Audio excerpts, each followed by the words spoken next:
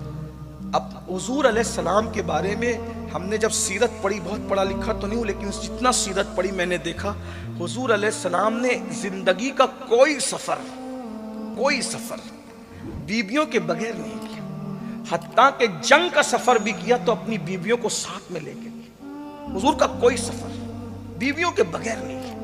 امام احمد ابن حنبل رضی اللہ تعالیٰ کی بیوی رات میں انتقال کرتی ہے، دوسری رات آنے سے پہلے آپ دوسری بیوی سے نکاح کرتے اور فرماتے ہیں ایک رات بھی میں بیوی کے بغیر اس لیے نہیں رہ سکتا کہ کہیں شیطان اپنا کام نہ کر جائے۔ اور یہاں تو بیویوں کے بغیر پوری رات گزار رہے ہیں، بلکہ کہیں اور بھی گزار رہے ہیں۔ تو بات سمیٹتے ہوئے میں نے پہلے ہی کہا تھا سردی کا موسم میں خیال کروں گا، میں سمیٹ رہا ہوں بات کو۔ اگر بیوی ستائے، منہ چلائے، پہلی بات تو یاد رکھنا مجھے کسی کی بیوی ایسی نظر نہیں آتی جو منہ نہ چلائے۔ اگر کوئی کہے کہ میری بیوی نہیں چلاتی تو میں اس کی بات پہ یقین نہیں کر سکتا۔ اس کی وجہ بتاؤں، جناب خلیل اللہ کی بیوی بھی ان کے ساتھ منہ چلا رہی، حدیث ہے، مصنف ابن عبد الرزاق میں حدیث موجود ہے کہ حضرت سارہ نے جب حضرت ابراہیم خلیل اللہ کے ساتھ بحث کی اور ان کے ساتھ کچھ باتیں کی تو حضرت خلیل اللہ نے عرض کی مولا میرے اللہ، یہ سارہ میرے ساتھ اس طرح زبان چلا رہی ہے مولا۔ تو اللہ نے فرمایا ابراہیم تمہیں نہیں پتا کہ ہم نے عورت کو ٹیڑھی پسلی سے پیدا کیا ہے، جب تک اس کے دین میں خرابی نہ آئے اس سے چشم پوشی کرتے رہو اور اس کو نظر انداز کرتے رہو۔ ابھی آپ نے مفتی صاحب قبلہ سے، مفتی اعظم راجستھان سے، حضرت ام کلثوم اور سیدنا فاروق اعظم کا ذکر سنا۔ ایک مرتبہ سیدہ ام کلثوم سیدنا فاروق اعظم سے بحث کر رہے، ایک صاحب، وہ بھی کون؟ حضرت جابر ابن عبداللہ انصاری، ان کی بیوی کی شکایت لے کر کے وہ فاروق اعظم کے پاس آئے، اور شکایت کیا تھی پتہ ہے؟ اگر حدیث میں یہ الفاظ نہ آتے تو شاید میں بیان نہ کروں۔ مصنف کی طرف آپ دیکھیں، اب حضرت علامہ عبد الرزاق نے اپنی مصنف میں لکھا، جابر یہ شکایت لے کر آئے، امیر المومنین میری بیوی مجھ پہ شک کرتی ہے۔ اندازہ کریں آپ کون لوگ جن کے تقدس پر فرشتے بھی حیرت زدہ، جن کا تزکیہ مصطفیٰ جان رحمت نے نگاہوں سے فرمایا۔ حضرت بھائی شک کرنے والے کو کا علاج کیا ہے؟ لوگ کہا کرتے ہیں ایسا کہ شک کا علاج تو کسی کے پاس نہیں، اور شک کی بات آپ سمجھ گئے نا کہ میں کیا کہنا چاہتا ہوں۔ راجستھان والے بھی شک کا مطلب سمجھتے ہیں نا، شک کرتی ہے بیوی، بہتوں پر ہوتا ہے شک، اور خوبصورت لوگوں پر تو زیادہ ہوتا ہے۔ بیویاں شک کرتی ہیں۔ اللہ اکبر، شکایت لے کر کے آئے ہیں جابر ابن عبداللہ انصاری، کہتے ہیں کہ امیر المومنین میری بیوی مجھ پہ شک کرتی ہے۔ آپ نے فرمایا وہ تجھ پہ شک کرتی ہے تیری بیوی، یہاں ہمارے گھر کا حال یہ ہے کہ ہماری بیوی بھی کم و بیش کچھ ایسی ہی ہے۔ چونکہ فاروق اعظم کی بات ہے تو میں حدیث کا من و ان جملہ بیان نہیں کر رہا ہوں، لیکن اس کو بہت ادب کے پردے میں آپ کے سامنے کہ ہمارا بھی معاملہ کم و بیش کچھ ایسا ہی ہے۔ تو وہاں حضرت عبداللہ ابن مسعود موجود تھے، انہوں نے کہا امیر المومنین وہ ایسا کہہ رہے ہیں، آپ ایسا کہہ رہے، تو آپ نے نہیں سنا کہ حضرت ابراہیم خلیل اللہ نے اللہ سے عرض کیا کہ اللہ سارا ایسا کرتی ہے، تو اللہ تبارک و تعالیٰ نے فرمایا کہ ہم نے اس کو ٹیڑھی، عورت کو ٹیڑھی پسلی سے بنایا، سیدھا نہیں کرنا اس کو، ہم نے ٹیڑھی پسلی سے بنایا، عورت کو سیدھا کرنے کی کوشش مت کرنا، اور سیدھا کرنا کیا ہے؟ طلاق ہے۔ توڑ دو گے یعنی سیدھا کرنے کی کوشش، توڑ دو، توڑنا کیا ہے؟ طلاق ہے۔ سیدھا کرنے کی کوشش مت کرنا ورنہ توڑ دو گے۔ یہ توڑنا طلاق ہے. اللہ نے ان کو ٹیڑھی پسلی سے بنایا ہے, ان کو ویسے ہی رہنے دو, چشم پوشی کرتے رہو, گزارا کرتے رہو, نباہ کرتے رہو. فاروق اعظم کہتے ہیں ابن مسعود, اللہ نے تجھے عقل کامل عطا فرمائی ہے, اور جو عورت کی یا بیوی کی گستاخی پر, بے ادبی پہ صبر کرے. دو باتیں پیش کر کے بات پوری کر رہا ہوں. بہت بڑا نام ہے ولایت کی دنیا میں. آج کل طلاق بہت ہو رہی, سالن میں نمک زیادہ ہوا تو طلاق, بیوی نے بات نہیں مانی, طلاق بھول جاؤ. نوجوانوں طلاق, اور کیا سوچتے ہو, ارے اتار کے پھینکو اس کو, اس سے اچھی ملے گی. یاد رکھنا اللہ کے رسول فرماتے ہیں کما تدین و تدان, جیسا کرو گے ویسا بھرو گے. اگر کسی پہ ظلم کر کے طلاق دی تو جو دوسری آئے گی پورا پورا بدلہ لے گی, اس کو کیا کرو گے, یاد رکھنا. اور جس کی زندگی سے کھیل رہے ہو نا طلاق دے کر, آقا نے تو یہاں تک فرمایا جس نے چڑیا کی زندگی سے کھیلا ہوگا پہاڑوں جیسی نیکیاں لائے گا پھر بھی جہنم میں جائے گا. جو عورتوں کی زندگی سے کھیلے, سوچو تو صحیح. طلاق دے رہے ہو, کیا دو گے, جہیز واپس کرو گے, مہر واپس کرو گے, عدت کی رقم واپس کرو گے, اور دولت کے نشے میں ہوگے تو چند لاکھ روپے بھی واپس کر دو گے, دے دو گے. رقم پر لوگوں کی آبرو کو تولنے والوں یاد رکھنا, سب کچھ لوٹاؤ گے, کیا اس کا شباب جو تم نے چوسا ہے کیا وہ شباب بھی لوٹا سکو گے؟ اور یاد رکھنا کسی کی بیٹی کو طلاق دے کر اس کو بستر پہ تڑپانے والوں, ہمارے تمہارے نبی نے فرمایا البر لا یبلا والذنب لا ینسى والدیان لا یموت, اعمل ما شئت کما تدین تدان. نیکی کبھی پرانی نہیں ہو سکتی, گناہ کبھی بھلایا نہیں جا سکتا, خدا کو کبھی موت نہیں آ سکتی. تم جو چاہو کرو, جیسا کرو گے ویسا بھرو گے. اگر تم نے کسی کی بیٹی کو طلاق دے کر اس کے پورے خاندان کو غمگین کیا اور تڑپایا ہے تو تم بھی اس منزل سے گزرنے کے لیے تیار ہو. کسی کا داماد بنتے وقت یہ سوچ لینا کہ میرا بھی کوئی داماد بنے گا. داماد بن کر کے بہت موچوں پہ تاؤ دیتے ہو. کسی کا شوہر بننے سے پہلے یہ بھی سوچنا کہ میں بھی بیٹی کا باپ بنوں گا اور میرا بھی کوئی داماد ہوگا. کھیل بنا رکھا ہے, سب تماشا بنا رکھا ہے. اللہ کے رسول علیہ الصلوۃ والتسلیم نے تسبیح اور مصلی کی بنیاد پر, داڑھی اور ٹوپی کی بنیاد پر کسی کو اہم نہیں قرار دیا. داڑھی ٹوپی تسبیح مصلی کی اہمیت اپنی جگہ ہے, لیکن آقا فرماتے ہیں تم میں سب سے بہتر وہ ہے جو اپنی بیوی کے ساتھ اچھا سلوک کرتا ہے, اور میں تم سب میں بہتر ہوں کہ میں اپنی بیویوں کے ساتھ تم سب سے زیادہ اچھا سلوک کرتا ہوں. غور کیجئے, ایک ہستی ہے ولایت کی دنیا میں, بہت بڑا نام ہے, سیدی احمد کبیر رفائی. سرکار غوث پاک نے فرمایا احمد کبیر معرفت کا سمندر ہے, سمندر. غوث پاک جس کو معرفت کا سمندر کہہ دے وہ کیا ہستی ہوگی. اور پھر ہمارے مسلک میں تو یہ بات بالکل مشہور ہے, بار بار آپ نے سنا ہوگا علماء سے, کہ جب مدینہ منورہ جا کر کے آقا کے مواجہ میں پہنچ کر کہا السلام علیکہ یا جدی, تو قبر انور سے جواب آیا وعلیکہ السلام یا ولدی, اے میرے بیٹے تجھ پہ بھی. تو کہا حضور مصافحہ کرنا چاہتا ہوں. تو ہمارے بزرگوں نے فرمایا احمد کبیر رفائی کے لیے حضور نے اپنے ہاتھ قبر انور سے باہر نکال دی. یہ ہے سیدی احمد کبیر رفائی, سلسلہ رفائیہ کے بانی ہے, مقام غوثیت پر فائز ہے. اتنے بڑے بزرگ ہیں, مگر اب سنو, ان کا ایک مرید تھا.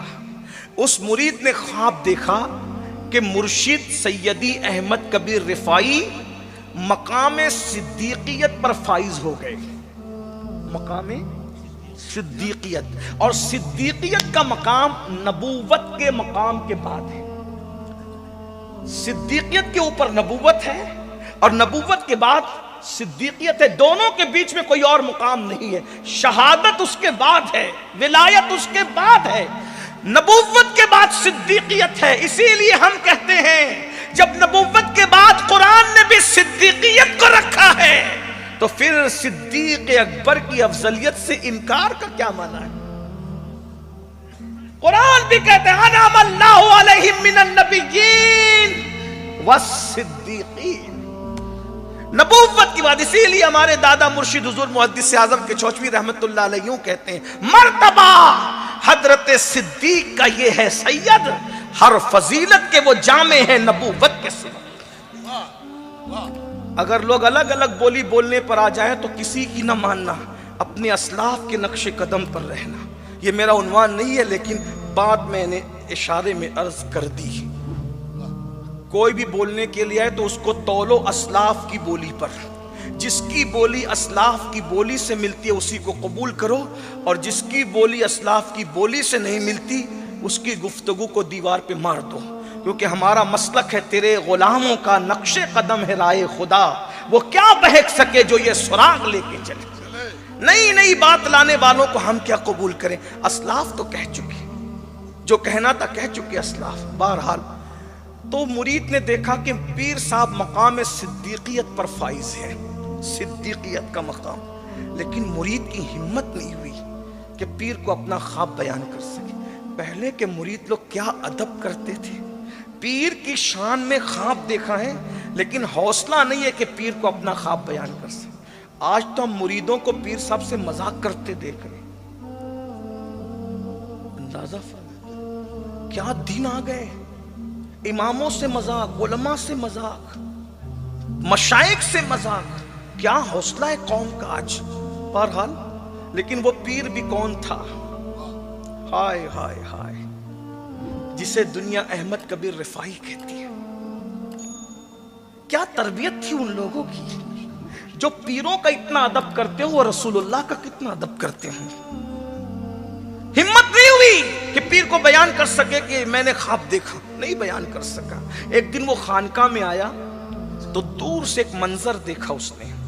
خانقاہ میں یہ منظر کیا کہ کوئی نہیں ہے خانقاہ میں، حالانکہ حضرت کی خانقاہ میں ہزاروں لوگ آتے تھے واعظ سننے کے لیے، ہزاروں کی تعداد میں۔ حضرت کا بہت بڑے واعظ تھے آپ اپنے زمانے کے، ہزاروں لوگ واعظ سنتے تھے۔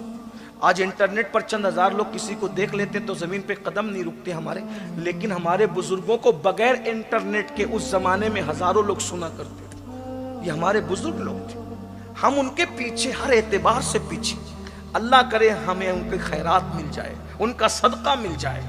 تو سیدی احمد کبیر رفاعی رضی اللہ تعالیٰ عنہ کی خانقاہ، اتفاق ہے کوئی نہیں ہے، ایک خاتون ہے جو سیدی احمد کبیر رفاعی کو مار رہی ہے، اور آپ نے اپنی گردن جھکا لی ہے۔ ام عبیدہ میں یہ کون کر سکتا تھا؟ خانقاہ ام عبیدہ میں یہ کون، کس کی ہمت تھی جس سے ملاقات کے لیے خضر علیہ السلام تشریف لائیں، جن کے لیے حضور کے ہاتھ قبر انور سے باہر آ جائیں، جن کے لیے رسول اللہ کا سلام آئے قبر انور سے، اس کے لیے ہمت کون کر سکتا؟ مرید رک گیا، قدم ٹھہر گئے، ہمت نہیں ہوئی کوئی آگے بڑھنے کی، لیکن دیکھتا رہا کہ حضرت کے ساتھ یہ ہو رہا ہے۔ حضرت خاموش صابر اور شاکر بنے کھڑے ہیں۔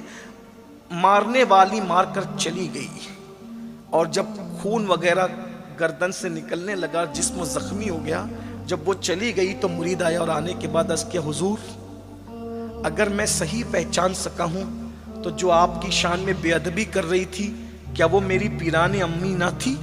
پیرانی امی نہ تھی وہ؟ مرشد نے کہا، ہاں بیٹا تو نے صحیح دیکھا کہ وہ میری بیوی تھی جو میرے ساتھ یہ سلوک کر رہی تھی، میری بیویوں میں سے ایک بیوی تھی جو میرے ساتھ یہ سلوک کر رہی تھی۔ اب مرید کا جذبہ، وہ بھی ایسا مرید جو خواب بیان کرنے کی ہمت نہ رکھے، مرید نے کہا، حضرت جو آپ کے ساتھ ایسا ظلم کرے کہ آپ پہ ہاتھ تک اٹھا دے، آپ پہ ظلم کرے، آپ اس کو گھر سے نکال کیوں نہیں دیتے؟ آپ اس کو طلاق کیوں نہیں دیتے؟ اس کو گھر سے باہر کیوں نہیں کر دیتے؟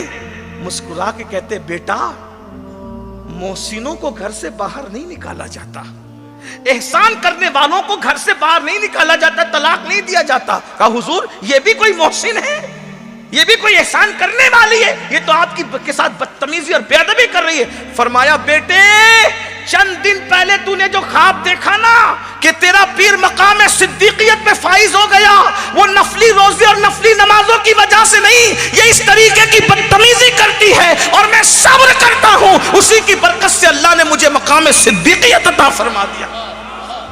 یہ ہے اللہ، یہ وہ علم والے لوگ تھے۔ ایک مرتبہ حضرت سیدنا شفیق بلخی، ان سے کسی نے کہا، آپ اپنی بیوی کو طلاق دے دے کہ بہت بد اخلاق ہے۔ وہ بد اخلاق ہے نا، میں تو اخلاق مند ہوں۔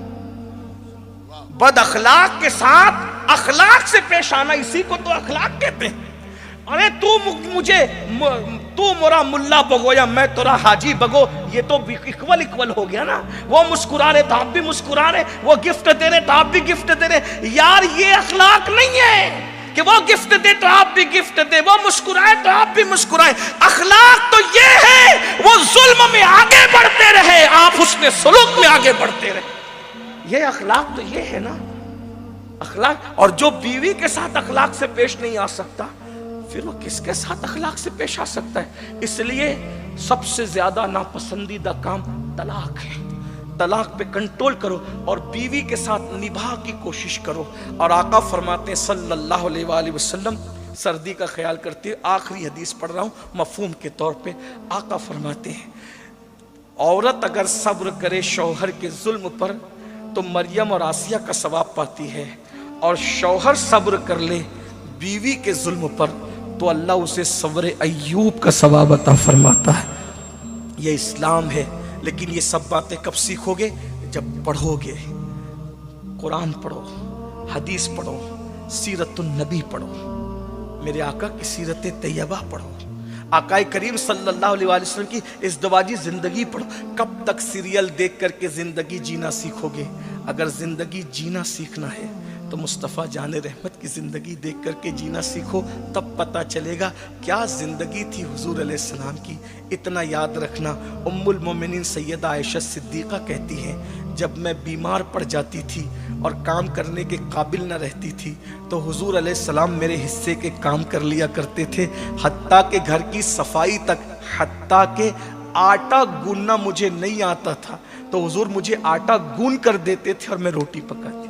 یہ حضور کے گھر کا ماحول تھا۔ آج ہمارے گھر میں بچوں کے سامنے ماں باپ لڑتے ہیں، بچے احساس کمتری کا شکار ہوتے ہیں، بچے باپ سے باغی ہوتے ہیں۔ باپ کا باغی بنانے کا یا باپ کے باغی بننے کی ایک وجہ یہ بھی ہے کہ ماں پر ظلم ہوتا دیکھ کر بچپنے سے بچے سوچتے ہیں میرے باپ نے ماں پہ بہت ظلم کیا۔ اگر اپنے بچوں کو بغاوت سے بچانا ہے، کم سے کم اپنے بچوں کے سامنے لڑا نہ کرو، جھگڑا نہ کیا کرو۔ اور طلاق کا تو سوچو ہی مت، اس لیے کہ اللہ کو جوڑنا پسند ہے، اللہ کو توڑنا پسند نہیں ہے۔ جب اللہ عوام کے معاملے میں جوڑنے کو پسند کرتا ہے تو بیوی کے معاملے میں کتنا جوڑنے کو پسند کرتا ہے۔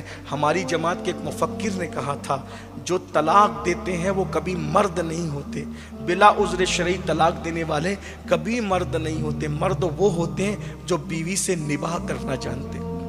علامہ شفیق بلخی کی بیوی امام شفیق بلخی بڑے زاہد تھے، غریب نواز جیسے لوگ ان کی تعریف کرتے ہیں، شفیق بلخی وہ ہے۔ شیخ شہاب الدین عمر سہروردی جیسے لوگ ان کی تعریف کرتے، شفیق بلخی وہ ہے۔ داتا علی حجویری جیسے لوگ شفیق بلخی کی ولایت کی تعریف کرتے، شفیق بلخی وہ ہے۔ ان کی بیوی بڑی بد اخلاق تھی تو کسی نے کہا طلاق دے دے۔ فرمایا یار میں طلاق دے دوں گا، کسی اور سے نکاح کرے گی، وہ برداشت نہیں کر پائے گا، اور اس نے جو ظلم کیا اس سے بڑھ کے وہ ظلم کرے گا تو ایک عورت پہ ظلم ہوگا۔ اس لیے میں طلاق نہیں دیتا کہ میں برداشت کر لوں گا، اس سے بدلہ نہیں لوں گا، لیکن دوسرا شوہر تو بدلہ لے گا نا۔